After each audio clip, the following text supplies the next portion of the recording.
ಪೂಜಮ್ಮ ದೇವಸ್ಥಾನಕ್ಕೆ ಸಮಾಜ ಸೇವಕ ನರಸಿಂಹಮೂರ್ತಿ ಭೇಟಿ. ರೈತರು ಹಾಗೂ ವ್ಯಾಪಾರಸ್ಥರ ಏಳಿಗೆಗಾಗಿ ವಿಶೇಷ ಪ್ರಾರ್ಥನೆ.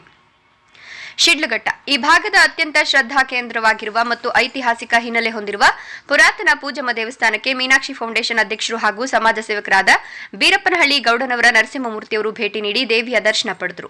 ಈ ಸಂದರ್ಭದಲ್ಲಿ ಅವರು ದೇವಸ್ಥಾನದ ಅಭಿವೃದ್ಧಿ ಹಾಗೂ ಲೋಕ ಕಲ್ಯಾಣಕ್ಕಾಗಿ ತಮ್ಮ ಅಳಿಲು ಸೇವೆಯನ್ನ ಅರ್ಪಿಸುವುದಾಗಿ ಭರವಸೆ ಕೊಟ್ಟರು. ಶಿಡ್ಲಘಟ್ಟ ನಗರದ ಬೈಪಾಸ್ ರಸ್ತೆಯಲ್ಲಿರುವ ಪೂಜಮ್ಮ ದೇವಿಯ ಕರಗ ಮಹೋತ್ಸವದ ಅಂಗವಾಗಿ ವಿಶೇಷ ಪೂಜೆಯನ್ನು ಹಮ್ಮಿಕೊಂಡಿದ್ದು, ದೇವಾಲಯಕ್ಕೆ ಭೇಟಿ ತಾಯಿಯ ದರ್ಶನ ಪಡೆದು ಕ್ಷೇತ್ರದ ಜನತೆಯ ಒಳಿತಿಗಾಗಿ ಪ್ರಾರ್ಥಿಸಿದರು. ಸ್ಥಳೀಯ ಮುಖಂಡರಾದ ಮುನಿಯಪ್ಪಣ್ಣ ಅವರ ವಿಶೇಷ ಆಹ್ವಾನದ ಮೇರೆಗೆ ದೇವಸ್ಥಾನಕ್ಕೆ ಆಗಮಿಸಿದ ನರಸಿಂಹಮೂರ್ತಿ ಅವರಿಗೆ ಸ್ವಾಗತ ಕೋರಲಾಯಿತು.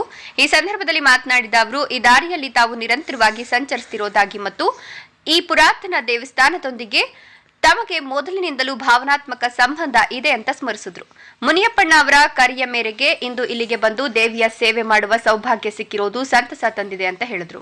ಪೂಜಮ್ಮ ದೇವಿಯ ಕರಗ ಮಹೋತ್ಸವದಲ್ಲಿ ಭಾಗವಹಿಸಿದ ಅವರು, ನಮ್ಮ ಕೈಲಾದ ಅಳಿಲು ಸೇವೆಯನ್ನ ಈ ಪುಣ್ಯ ಕ್ಷೇತ್ರಕ್ಕೆ ಸಲ್ಲಿಸುತ್ತಿದ್ದೇವೆ. ಭಕ್ತಿಯಿಂದ ಮಾಡುವ ಸಣ್ಣ ಸೇವೆಯು ದೊಡ್ಡ ಬದಲಾವಣೆಗೆ ಕಾರಣವಾಗುತ್ತದೆ ಅಂತ ಅಭಿಪ್ರಾಯಪಟ್ಟರು. ದೇವಸ್ಥಾನದ ಅಭಿವೃದ್ಧಿ ಕಾರ್ಯಗಳಲ್ಲಿ ಸಕ್ರಿಯವಾಗಿ ತೊಡಗಿಸಿಕೊಳ್ಳುವ ಮೂಲಕ ಭಕ್ತರಿಗೆ ಅನುಕೂಲ ಮಾಡಿಕೊಡುವ ಆಶಯವನ್ನ ಅವರು ವ್ಯಕ್ತಪಡಿಸಿದ್ರು. ಮುಖ್ಯವಾಗಿ ಭಾಗದ ಶ್ರಮಿಕ ವರ್ಗದವರ ಬಗ್ಗೆ ಮಾತನಾಡಿದ ನರಸಿಂಹಮೂರ್ತಿಯವರು, ಪೂಜಮ್ಮ ತಾಯಿಯ ಆಶೀರ್ವಾದ ಸಮಾಜದ ಪ್ರತಿಯೊಬ್ಬರಿಗೂ ಸಿಗಬೇಕು. ವಿಶೇಷವಾಗಿ ನಮ್ಮ ಬೆನ್ನೆಲುಬಾಗಿರುವ ರೈತರು ಮತ್ತು ಜೀವನೋಪಾಯಕ್ಕಾಗಿ ಶ್ರಮಿಸುವ ವ್ಯಾಪಾರಸ್ಥರಿಗೆ ತಾಯಿ ಒಳ್ಳೇದ್ ಮಾಡಲಿ ಅಂತ ಹಾರೈಸಿದ್ರು. ಈ ಭಾಗದ ಜನರ ಆರ್ಥಿಕ ಪರಿಸ್ಥಿತಿ ಸುಧಾರಿಸಲಿ ಮತ್ತು ಎಲ್ಲರ ಮನೆಯಲ್ಲಿ ಸುಖ ಶಾಂತಿ ನೆಲೆಸಲಿ ಅಂತ ಅವರು ದೇವಿಯಲ್ಲಿ ವಿಶೇಷ ಪ್ರಾರ್ಥನೆ ಸಲ್ಲಿಸಿದ್ರು. ದೇವಾಲಯದ ಕಮಿಟಿಯವರು ಮಾತನಾಡಿ, ಹುಣ್ಣಿಮೆಯ ದಿವಸ ಗ್ರಹಣ ಇರೋದ್ರಿಂದ ಸಂಜೆ 3 ಗಂಟೆಗೆ ಪೂಜಾ ಕಾರ್ಯಕ್ರಮಗಳನ್ನು ನಿಲ್ಲಿಸಿ ಗ್ರಹಣ ಮುಗಿದ ಬಳಿಕ ದೇವಾಲಯವನ್ನ ಸ್ವಚ್ಛಗೊಳಿಸಿ ರಾತ್ರಿ 11 ಗಂಟೆಗೆ ಕರಗ ಮಹೋತ್ಸವ ಪ್ರಾರಂಭವಾಗುವುದು ಅಂದ್ರು. ಈ ಸಂದರ್ಭದಲ್ಲಿ ಪೂಜಮ್ಮ ದೇವಾಲಯ ಟ್ರಸ್ಟ್ನ ಅಧ್ಯಕ್ಷರಾದ ಚಿಕ್ಕಮುನಿಯಪ್ಪ, ಉಪಾಧ್ಯಕ್ಷರಾದ ಆರ್ ಗಣೇಶ್, ಕೆ ಮಂಜುನಾಥ್, ಕಾರ್ಯದರ್ಶಿ ನಾರಾಯಣಸ್ವಾಮಿ, ಖಜಾಂಚಿ ಚಿಕ್ಕಮುನಿಯಪ್ಪ, ಬೀರಪ್ಪನಹಳ್ಳಿ ದ್ಯಾವಪ್ಪ, ಬಿಎಂ ಕೃಷ್ಣ, ಹರಿಕೃಷ್ಣ, ಕುರುಬರಪೇಟೆ ಚಂದ್ರಶೇಖರ್, ವಿಘ್ನೇಶ್ ಸೇರಿದಂತೆ ನಗರದ ಪೂಜಮ್ಮ ದೇವಿ ಭಕ್ತರು ಪಾಲ್ಗೊಂಡಿದ್ದರು. ವರದಿ ನಂದಿರಾಜೇಶ್, ಶಿಡ್ಲಘಟ್ಟ. ಎಲ್ಲರಿಗೂ ನಮಸ್ಕಾರ.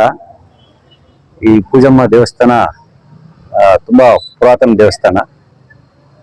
ಈಗ ಇದೇ ದಾರಿಯಲ್ಲೇ ನಾವು ತುಂಬಾನೇ ಓಡಾಡ್ತಾ ಇದ್ವಿ. ಓಕೆ, ಈಗ ನಮ್ಮ ಮುನಿಯಪ್ಪ ಅಣ್ಣವರ ಕಡೆಯಿಂದ ನಮಗೆ ಬಂದು ಆಹ್ವಾನದ ಮೇರೆಗೆ ನಾವು ಬಂದಿಲ್ಲಿ ಏನೋ ನಮ್ಮ ಅಳಿಲ ಸೇವೆ ನಾವು ಮಾಡ್ತಾ ಇದ್ದೀವಿ. ಈ ಪೂಜಮ್ಮ ತಾಯಿಯ ಆಶೀರ್ವಾದ ನಮ್ಮ ಎಲ್ಲ ಜನರ ರೈತರಿಗೂ ಮತ್ತೆ ಇಲ್ಲಿ ವ್ಯಾಪಾರಸ್ಥರಿಗೂ ಎಲ್ಲ ಸಿಗಲಿ ಎಂದು ಪ್ರಾರ್ಥಿಸುತ್ತೇನೆ. ನಮಸ್ಕಾರ. ಮಾತು ಹೇಳಿದಾರಲ್ವಾ, ಅದೇ ಪ್ರಕಾರ ಒಂದು ವಾರ ಪ್ರಸಾದಕ್ಕೆ ಏನ್ ಬೇಕೋ ಎಲ್ಲ ವ್ಯವಸ್ಥೆ ನಮ್ಮ ಟ್ರಸ್ಟ್ ಕಡೆಯಿಂದ ವ್ಯವಸ್ಥೆ ಮಾಡ್ತೀವಿ. ನಮ್ಮ ನರಸಿಂಹಮೂರ್ತಿ ಅವ್ರನ್ನ ಸುಮಾರು ವರ್ಷದಿಂದ ಕಾರ್ಯಕ್ಕೆ ಬರ್ಮಾಡ್ಕೊಳ್ಳಕ್ಕೆ ಪ್ರಯತ್ನ ಮಾಡ್ತಾನೆ ಇದ್ವಿ. ಅವಕಾಶ ಸಿಕ್ಲಿಲ್ಲ. ಈಗ ಅವಕಾಶ ಸಿಕ್ಕಿದೆ. ನಮ್ಮ ದೇವತೆ ನಮ್ಮ ಎಲ್ಲ ಕಾಲುವಿನ ಪರವಾಗಿ ಅವ್ರಿಗೆ ಆ ಆಶೀರ್ವಾದ ಸಿಕ್ಕಲಿ ಅಂತ ನಾನು ನಮ್ಮ ಪೂಜಮ್ಮ ದೇವಸ್ಥಾನ ಸುಮಾರು ಒಂದು 150 ವರ್ಷಗಳ ಇತಿಹಾಸ ಇದೆ. ಅವತ್ತಿಂದ ಸಣ್ಣದೊಂದು ಗುಹೆ ಇದ್ದು ಅದರಲ್ಲಿ ನಾವು ದೇವಸ್ಥಾನ ಎತ್ಕೊಂಡು ಬರ್ತಾ ಇದ್ವಿ. ಈಗ ಊರಿಗೆ ಬೆಳೀತಾ ಇರೋದ್ರಿಂದ ಜನ ಬುದ್ಧಿವಂತರಾಗ್ತಾ ಇರೋದ್ರಿಂದ ದೇವಸ್ಥಾನವನ್ನು ಕೂಡ ಅಭಿವೃದ್ಧಿ ಮಾಡ್ಕೊಂಡು ಬರ್ತಾ ಇದ್ದಾರೆ. ಆದ್ರೆ ಅಭಿವೃದ್ಧಿ ಅಂತಂದ್ರೆ ಎಲ್ಲಾ ಸಾರ್ವಜನಿಕರು ಎಲ್ಲಾ ದಾನಿಗಳು ಕೈ ಬಿದ್ದು ದೇವಸ್ಥಾನ ಅಭಿವೃದ್ಧಿ ಮಾಡ್ಕೊಂಡು ಬರ್ತಾ ಇದ್ರೆ. ಈಗ ಎಲ್ಲಾ ಕಡೆನೂ ನಮ್ಮ ಶಕ್ತಿ ದೇವರು ಎಲ್ಲೆಲ್ಲಿದೆ ಅಲ್ಲೆಲ್ಲರೂ ಪ್ರತಿ ಮಂಗಳವಾರ ಶುಕ್ರವಾರ ಅನ್ನಸಂತರ್ಪಣೆ ಅನ್ನೋದನ್ನ ಇಟ್ಕೊಂಡಿದ್ದಾರೆ. ನಮ್ಮ ದೇವಸ್ಥಾನದಲ್ಲಿ ಕೂಡ ಶುಕ್ರವಾರ ಮಂಗಳವಾರ ಅನ್ನಸಂತರ್ಪಣೆ ಇಟ್ಕೊಂಡಿದ್ದೀವಿ. ಯಾಕಂತಂದ್ರೆ ನಮ್ಮ ಶಿಡ್ಲಘಟ್ಟ ತಾಲೂಕಿನಲ್ಲೆಲ್ಲ ಇಡೀ ನಮ್ಮ ಕರ್ನಾಟಕ ರಾಜ್ಯದಲ್ಲಿ ಮಳೆ ಬೆಳೆ ಎಲ್ಲ ಚೆನ್ನಾಗಿ ಬಂದು ಜನ ಆರೋಗ್ಯವಾಗಿ ಸುಖಕರವಾಗಿರ್ಲಿ ಅಂತಂದ್ಬಿಟ್ಟು ಇನ್ನ ಆಶೀರ್ವಾದ ಇಡೀ ರಾಜ್ಯದ ಮೇಲೆ ಇರ್ಲಿ, ಎಲ್ಲರೂ ಚೆನ್ನಾಗಿರ್ಲಿ ಅಂತಂದ್ಬಿಟ್ಟು ನಾವು ಈ ಒಂದು ಪೂಜಾ ಕಾರ್ಯಕ್ರಮಗಳನ್ನು ಮಾಡ್ತಾ ಇದ್ದೀವಿ. ಈ ಪೂಜಾ ಕಾರ್ಯಕ್ರಮಗಳಿಗೆ ನಮ್ಮ ನರಸಿಂಹಮೂರ್ತಿ ಅಂತ ಸಮಾಜ ಸೇವಕರು ಏನೋ ಸ್ವಲ್ಪ ಕೈ ಜೋಡಿಸಿದ್ರೆ ಅದನ್ನ ನಾವು ಇನ್ನೂ ಅಭಿವೃದ್ಧಿ ಪಡಿಸ್ಕೊಂಡು ಹೋಗ್ತೀವಿ ಅಂತಂದ್ಬಿಟ್ಟು ಈ 4 ಮಾತು ಹೇಳೋದಕ್ಕೆ ಅವಕಾಶ ಮಾಡಿಕೊಟ್ಟಿದ್ದೀವಿ. ಧನ್ಯವಾದ ಸರ್. ನಾಳೆ ಇರೋದ್ರಿಂದ ಸ್ವಲ್ಪ ಜನ ಪೂಜಾ ಕಾರ್ಯಕ್ರಮ ಇದೆಯಾ ಇಲ್ವಾ ಸರ್? ಪೂಜಾ ಕಾರ್ಯಕ್ರಮ ಇದೆ. ಅದು 6 ಗಂಟೆ 50 ನಿಮಿಷದವರೆಗೂ ಗ್ರಹಣ ಇರ್ತದೆ.